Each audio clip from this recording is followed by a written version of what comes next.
Hallo und herzlich willkommen bei Kochen und Backen mit Mel und Mo. Wir machen Pizzateig mit frischer Hefe. Der Zeitaufwand beträgt etwa 15 Minuten plus Gehzeit und die Nährwerte beziehen sich auf den kompletten Teig. Wir nehmen 150 ml Wasser und zerbröseln 10 Gramm frische Hefe.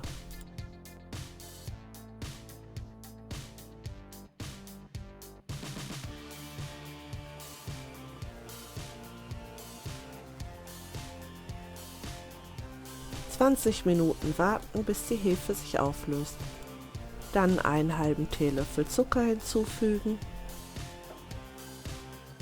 einen halben Teelöffel Salz und 250 Gramm Mehl.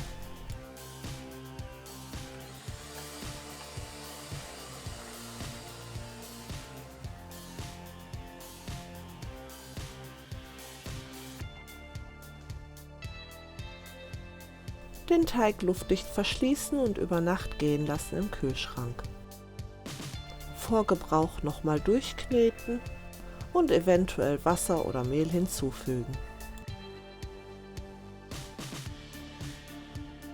Hefeteig ist perfekt, wenn er noch leicht klebt, aber keine Rückstände an Hände und Arbeitsplatte hinterlässt.